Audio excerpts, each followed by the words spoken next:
Hey friends, I'm Otis Gibbs, and this is Tom Battista.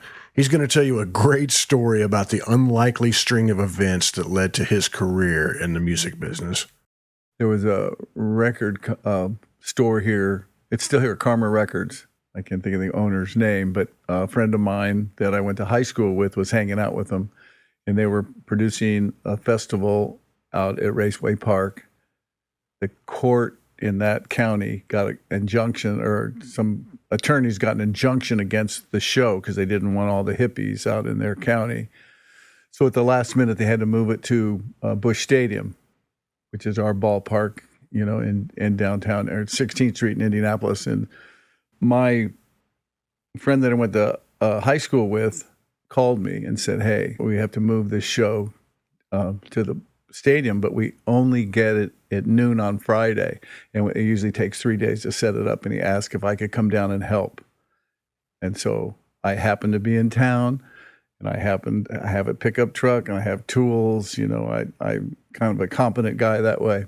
And I went down at noon on Friday, and lo and behold, there were 3 semis. It was the lighting company was Tom Field. The sound company was Hanley Sound. They'd both done Woodstock. And so the head guy there, their site coordinator, but he was actually a roustabout, could do anything. I fit right in because I was a guy there that wasn't smoking pot. I wasn't high. I had tools. I could talk. And so I could run a crew setting up scaffolding. And that's kind of what we did. We just had scaffolding everywhere. And then after we set up the show, we worked all through the night. We started the show on time at noon on Saturday, and it'll work the whole show all the way through. And then Fog Hat, It's a Beautiful Day, Argent, Chuck Berry.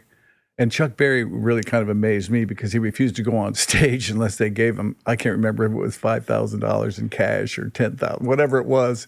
He wasn't going to leave his dressing room, even though he didn't have any musicians with him. He just came with his guitar, and he's going to get the cash or not go on. And so, they scrambled, got together, and paid him his cash, and he went on. But that was the most fun part of that one. 11 o'clock when it was over, I'll never forget, they made an announcement that the pigs are all outside. Don't take any drugs with you. And so everybody, left their stashes on the ground, and the 2 truck drivers, and they went out and picked up all the pot. But it was kind of funny to me anyway. And he told everybody, so it was about midnight then, we'd put away the consoles and the front of house mix and all that stuff. And he told everybody that had volunteered to get in the show for free to come back tomorrow, Sunday at noon. And then we would take everything else down. And I was the only guy that showed up. So 3 truck drivers, Bruce DeForest. And Bruce he was a great guy. He's the guy who got me involved in the business. So after that Sunday, after we'd taken everything down, he asked me if I'd be interested in helping him build a nightclub in New York. And I said, well, having not been to New York, I think, I can handle that. I didn't have a job. I had just graduated from IU. I had a degree in history. I couldn't teach. So off to New York I go. And we built the Bottom Line, which ended up being a pretty famous nightclub. It was there for 30 years and a lot of, record release parties there. And well, actually, when we went back for the opening, Dr. John was the opening act. And they didn't have multiple acts. He was doing the whole thing. But then all these other people came and all got up on stage with him, including Mick Jagger and John and Edgar Winter and all these people that I listened to, down in Bloomington on the radio, or, just people playing their music were at this club. I had no idea that they were involved in the music business.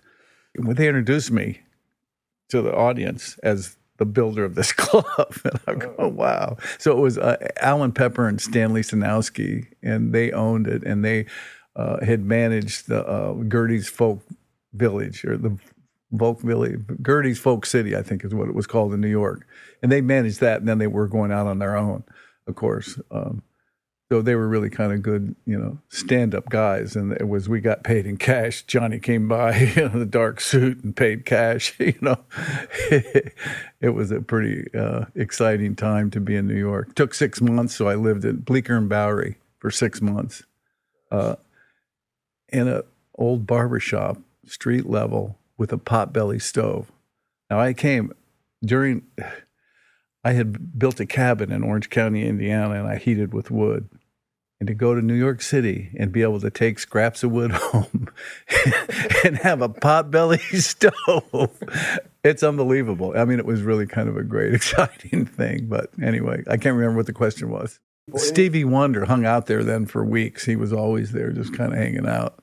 In Broadway, stagehands are hidden. You never see the people that make all the stuff happen. And that was drilled through me from the very beginning. And, working on Jules Fisher is a very famous Broadway designer, lighting designer, stage designer. And that the Bowie tour, Diamond Dogs, got organized by the International Theatrical Stage Employee Union. And so I got a card so I could come back to Indianapolis and then work. So it was really kind of a guy, even though it's part-time work being a stagehand. But so we did that, did the opening. I came back, home, and he called me a month later and he said, "Oh, would you be interested in going out on the road as my assistant carpenter on David Bowie?" And so that's how I got that gig. And it was designed by Jules Fisher, who was a famous Broadway designer. He'd done a tour for the Stones, and then he did David Bowie, and then he did Parliament Funkadelic. So all three of those. And so Bruce had worked on all three of them. And I got in David Bowie, and then after the two Bowie tours, did Parliament Funkadelic for 6 years. But it was designed by Jules Fisher, which is a famous guy. If you enjoyed this video and you'd like to see more like it, subscribe to my channel, click the like button down below, and I'll see you somewhere down the road. Much love to you.